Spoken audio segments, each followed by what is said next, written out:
Et me revoilà. J'ai changé, vous avez vu, mon support de place pour que vous puissiez voir la deuxième partie de mon cours.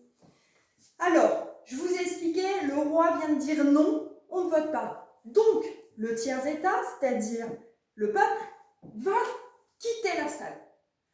Cette salle qui réunissait les états généraux, c'est-à-dire les trois ordres, le 5 mai 1789, le tiers-état quitte la salle et va se rassembler, pas très loin, puisqu'ils se trouvent tous à Versailles, dans une salle à Versailles qu'on appelle le jeu de paume, que vous voyez ici. Ils se réunissent, ils se font appeler l'Assemblée constituante. Ils vont se réunir le 20 juin 1789 et ils vont décider de ne se séparer que lorsqu'ils auront rédigé une constitution au royaume de France. Ça va durer des jours, ils vont s'enfermer tous et ils vont trouver trois solutions, trois gros mouvements. Premièrement, ils vont trouver plein de réformes. On le verra dans la suite de la deuxième partie du cours. Ils vont limiter les pouvoirs du roi. C'est fini, le roi qui gère les finances, qui gère la politique, qui gère l'armée, qui gère l'éducation, fini. Le roi aura une fonction et tout le reste sera séparé dans différentes personnes. Et surtout, fini le pouvoir absolu. C'est ce qu'on appelle la fin de l'absolutisme.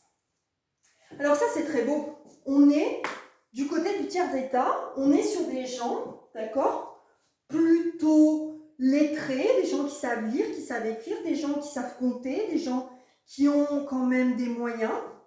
Mais eux, ils ne représentent pas le peuple. Le peuple, lui, qui meurt de faim, qui meurt de froid, qui est dans la rue, qui n'a pas d'habitation, et qui n'a même plus de farine pour faire du pain. Et donc, cette révolte du tiers-état va se transformer en colère de la population. C'est ce qu'on a appelé la révolte du peuple. Alors, la révolte du peuple, pourquoi?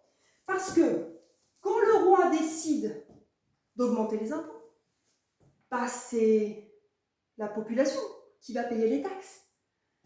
Ils deviennent de plus en plus pauvres. Mais il ne faut pas oublier qu'il y a peu de monde en ville.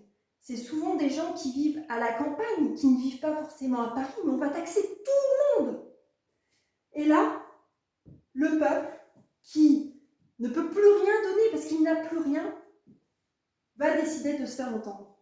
Le problème, c'est que quand vous ne savez pas lire, quand vous ne savez pas écrire et que vous ne savez pas comment faire pour vous faire entendre, c'est compliqué. Donc le peuple va décider de se révolter et de se faire entendre par trois moyens. Le premier, s'organiser. Alors comment ils vont s'organiser? Eh bien, ils vont constituer une petite armée du peuple qu'on va appeler une milice et ils seront tous avec un petit drapeau bleu, blanc, rouge. Le problème, c'est que cette milice, s'il n'y a pas d'armes, comment on fait? Eh bien alors, ils vont trouver une solution. Ils vont aller trouver des armes, ça c'est la deuxième. Où ça? À la Bastille. La Bastille qui est la prison royale et le symbole du pouvoir du roi. Donc ils vont à la Bastille. Et troisième, ils vont attaquer, dès qu'ils vont avoir la poudre et les armes, ils vont attaquer différents lieux stratégiques dans Paris pour avoir en fait des armes, de la nourriture, etc.